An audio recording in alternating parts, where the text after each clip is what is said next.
And then they had that like little clip of Russia in the end, and I was like, oh, they must have found out that they were going to get renewed for the show, and they just like threw that little clip in just to be like, oh, just kidding, we're coming back. Hello everyone, it's Coda, your resident story editor, to talk about what I read, watched, and listened to in February. Thanks for tuning into this video, I really appreciate it. Before I get into my wrap up, you can go ahead and leave a comment and let me know what your favorite books, TV shows, movies, or songs were in the month of February as well. All right, let's start with the first category, what I read. I only finished one book in the month of February. It's been a book that I had been reading for a while. It's on audiobook, and it is Men Who Hate Women. I've mentioned it a couple times before. Finally finished it. I read it on audiobook. It's about 12 and a half hours worth of listening. It just took me a while because it's a lot of heavy information, so it was not like anything exciting to pick up, but it was really important to read it nonetheless, and for that reason, I do recommend it. Really quickly, I can go into what the book is about. The synopsis goes, the first comprehensive undercover look at the terrorist movement no one is talking about. Men Who Hate Women examines the rise of secretive extremist communities who despise women and traces the roots of misogyny across a complex spider web of groups. It includes eye-opening interviews with former members of these communities, the academics studying this movement, and the men fighting back.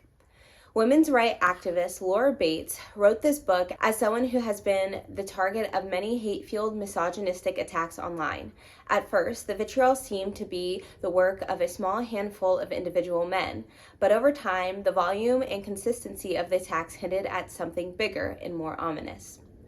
As Bates went undercover into the corners of the internet, she found an unseen, organized movement of thousands of anonymous men wishing violence and worse upon women. In the book, Bates explores extreme communities like incels, pickup artists, MGTOW, men rights activists, and more. The hateful, toxic rhetoric used by these groups, how this movement connects to other extremist movements like white supremacy, how young boys are targeted and slowly drawn in, and where the ideology shows up in our everyday lives in mainstream media, our playgrounds, and our government. By turns fascinating and horrifying, Men Who Hate Women is a broad, unflinching account of the deep current of loathing toward women and anti-feminism that underpins our society, and is a must-read for parents, educators, and anyone who believes in equality for women. So this book has 4.3 stars on STORYGRAPH, and yeah, I concur that it's a really good book, very informative, eye-opening, even if this information is information that you already know. It's still eye-opening nonetheless, but it is also disturbing and frustrating, but I think it's really important, and I'm glad that I read this book, and I do recommend it to you, and I think it's just such an important work. So that was the book that I finished reading. Yeah, that's the only book I have to talk about. But I can also talk about the books that I'm currently reading, or book rather, I'm only reading one, and that is White Rural Rage, The Threat to American Democracy, written by Tom Schaller and Paul Waldman, and I'm listening to it on audio as well. It's about 11 hours, and we're about 50% of the way through the book now, and I'm listening to it on Libby, and it's due in like 3 days. So I also have Hoopla. So if we run out, if we don't finish in the 3 days, then we'll probably switch to Hoopla. Oh, actually, it is books, because I started Jade City, everyone. I'm starting my first fiction book of the year. My first fiction book, like, in a while. This has been sitting on my shelf for the longest time, and I'm excited to have started it. I am on chapter 3. This is also available on Hoopla, so I think to help me get through it a little faster, I'm going to listen to it on audio and read it physically at the same time. So yay, Jade City. That's really exciting for me. If I have been wanting to sort of start vlogging, there's a lot of reasons why I don't vlog, but it's something that I deeply want to do. So if you want to see a vlog of this, you can leave encouragement for me in the comments. Maybe if I know that people actually want to see that, then I'll be more likely to, you know, get on my show and do that. So yeah, those are the books that I am currently reading. Now we can talk about what I watched last month. I am going to talk about television first. Otherwise, I am bound to forget it because I do not track my television watching habits. That's because I really don't watch TV and I'm not as invested in TV. And I feel like, yeah, it's not necessary for me. However, I watched Stranger Things. I'm really excited to say that I did so. Sad to say that I didn't document the process. I think that would have been really fun and really cool to have documented it because I obviously had not watched it before, not a single episode. So this is my first time watching it. I really didn't know too much of it. I did see like the discourse about season 5 online, but I wasn't really spoiled too much. And so I would love to talk about it as much as I remember of it and as like concisely and quickly as possible. Of course, I think the first 2 seasons, I think those were the most solid. As we got further into the show, like season 4 and season 5, I was reminiscing on season 3. I was kind of missing season 3, even though at the time of watching season 3, I was like, oh no, we've had a tonal shift here. They try to make it more of a comedy, and the kids we were spending more time on like not the upside down, but the lives of the kids, and I just don't think it was interesting enough for me to like love it. Like I understand some of that was important, but you know, definitely seasons 1 and 2 were that was it. Season 4, yeah, we did not appreciate the extra character, the one who works at the pizza shop. Was not a fan of him, so that was a little annoying for season 4. Also, it was really slow. Well, I think the show is slow in general. Like I was saying that during 1 and 2, I was like, wow, this show is like kind of slow, but not in a bad way. Like it was slow, but it was still paced well. Season 4 was slow and then not paced well. So it was like harder to watch. There was less action and a lot of just monologues and a lot of downtime. They would cut, like scenes would be shorter. I feel like the show was kind of losing its identity in comparison to just the earlier seasons. Like it just wasn't the same. Let's see. And then season 5, it was more action, but then the plot did not make a lot of sense. So we're kind of lost there. I really appreciated, I think the season finale of season 3.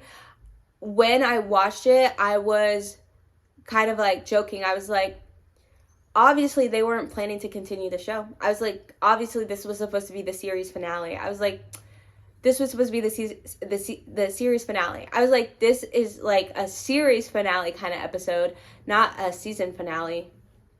And then they had that like little clip of Russia in the end, and I was like, oh, they must have found out that they were going to get renewed for the show, and they just like threw that little clip in just to be like, oh, just kidding, we're coming back. And then as we watched season 4, oh my god, and in season 4, the whole Elle side plot, I just think that what is it called? They just went back on a lot of stuff, and it was just easier for me to recall that because I was watching the show all together without any breaks.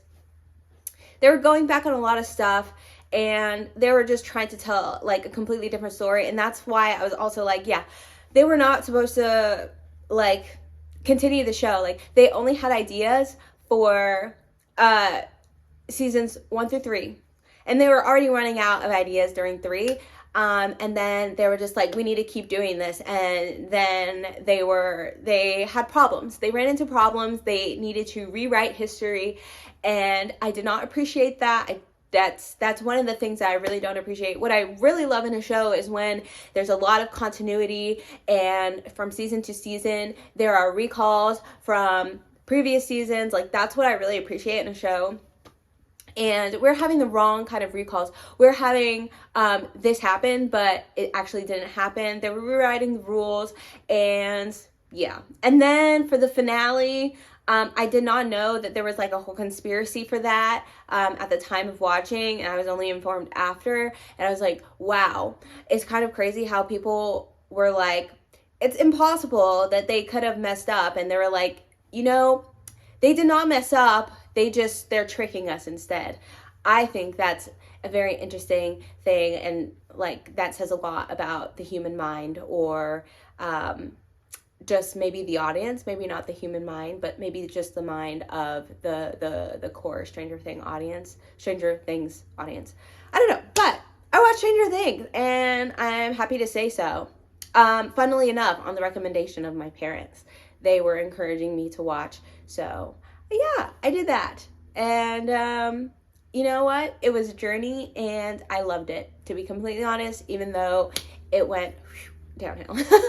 It was still fun. All right, on to the movies that I watched. I watched 7 or 8 films, a lot of them shorts, in February. I think the most important, the most impactful, the most memorable film that I watched, it's a documentary, and is The Alabama Solution.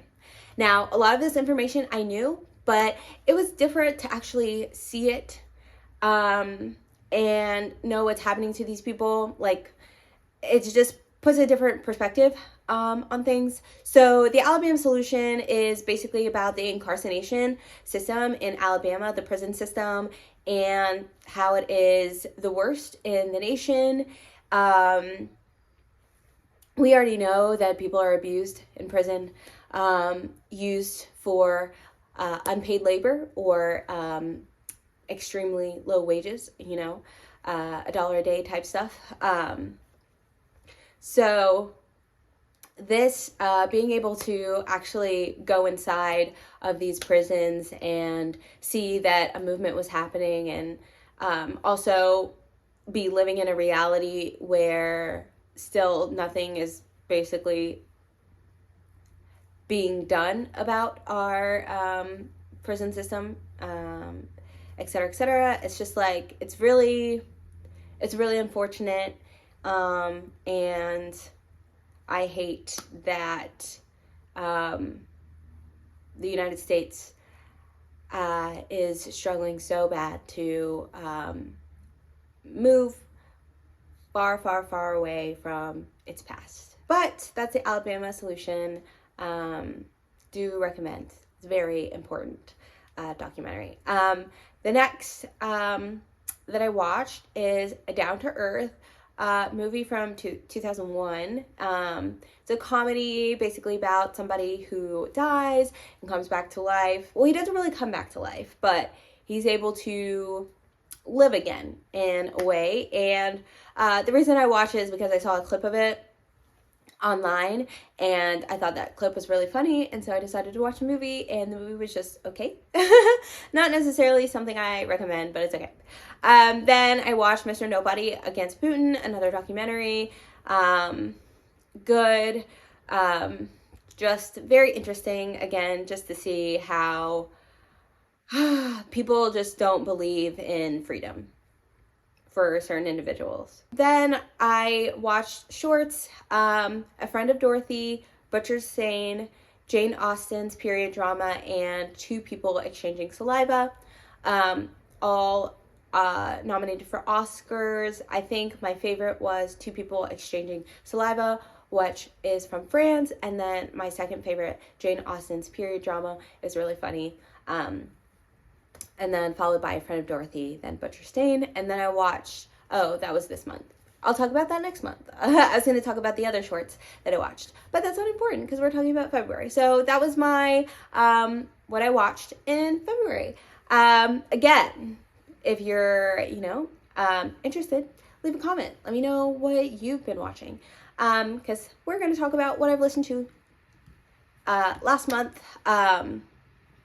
So it's probably going to bleed a little bit into this month because it's kind of all like blended, but I feel like maybe I did not listen to too much music in February, or anything new rather.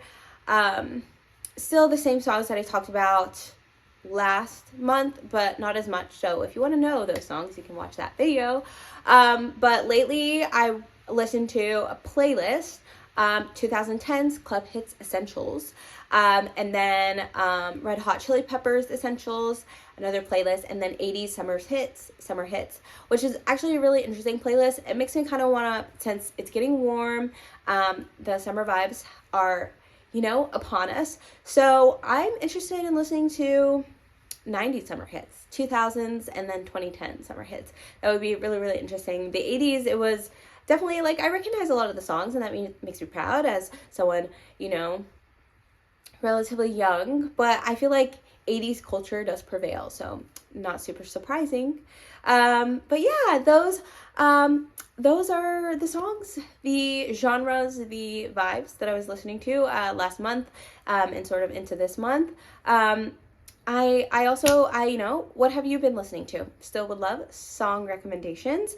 But yeah, that's all. That's my February wrap up. I hope to see you next month for my March wrap up, and I should be releasing other videos this month as well. So subscribe if you would like to be notified of those videos as well, or if you'd like to see me in your subscription box. Yeah, I think that's it. Thank you so much for watching. I will see you next time.